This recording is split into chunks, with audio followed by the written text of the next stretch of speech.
Jesse was out there enjoying that sunshine, and we definitely had a whole lot of it. Also, those warmer temperatures in the forecast for today. So we had more widespread 90s across inland areas. 92 degrees, that was the high today for Escondido. Also at 90 degrees for Ramona, as well as 94 degrees for El Cajon. You had the 80s right back along the coast. We were at 80 degrees for Encinitas, the same for Del Mar. 81 degrees for downtown, and back into the triple digits for the desert. It's looking good out there. So pretty quiet for tonight. We also have that sunset taking place at about 6:45. So this is the view looking west as we wrap it up for the work week. We got 77 degrees current temperature for downtown. Also talking about light winds out of the west at 9 miles per hour. It's a limited marine layer over the next few days, and that's because we have this expanding ridge of high pressure that's over us, and that's what's going to bring in the heat.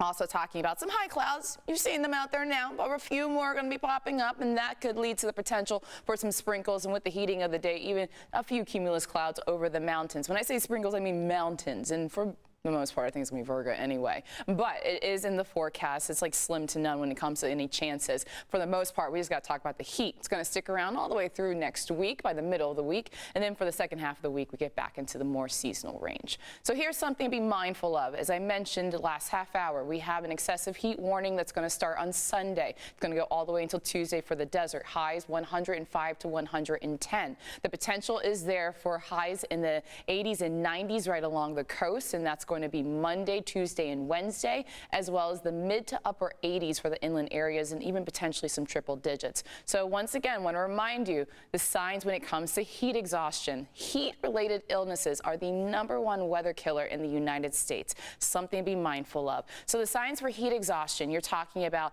excessive sweating. It also includes muscle cramps, a rapid, weak pulse. At that point, cool your body down. Make sure that you get to a cool place, drink plenty of water, even taking a cool shower to calm down your body temperature. You're also talking about someone suffering from heat stroke. If you see these signs, you need to call 911 immediately and try to cool their body down. You're talking about hot, dry skin, as well as no sweating. They could potentially have a throbbing headache, and they could also potentially pass out and lose consciousness. That's why you need to call 911. So that area of high pressure is going to build in from Texas, expand towards the west, bringing in the heat. Daytime highs about 5 to 15 degrees above seasonal.